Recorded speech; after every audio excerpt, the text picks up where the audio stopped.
he single-handedly founded one of the world's best-known magazine empires, and embodied in his life the free and easy image Playboy sold to its predominantly male readers.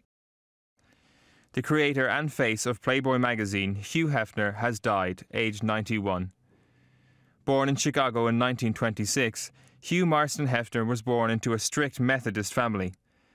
Hefner served as a writer in a U.S. Army newspaper, studied psychology and worked as a copywriter for Esquire.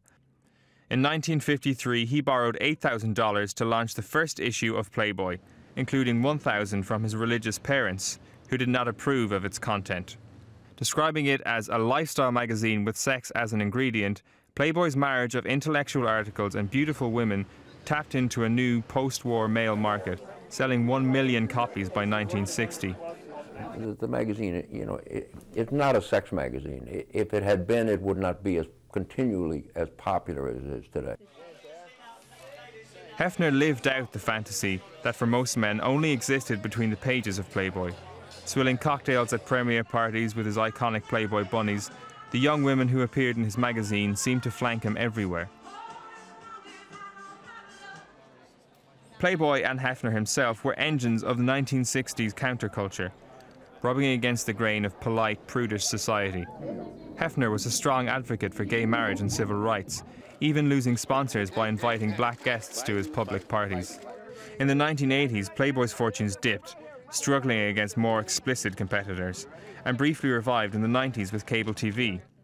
Hefner, by now in his 70s, was most recognized in his silk pajamas. It takes a special event to get me to get out of my pajamas.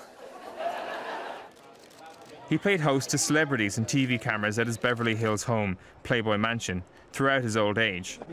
His publication's fortunes went into steady decline, struggling to reinvent itself in a digital age. Despite the magazine's troubles, Hefner never let the Playboy image he embodied slip. To many, Hugh Hefner and his magazine epitomized an age of gender inequality, where women were openly objectified. But few could deny the cultural legacy of Hefner and Playboy, both part of a social revolution that redefined the moral expectations society placed on men and women.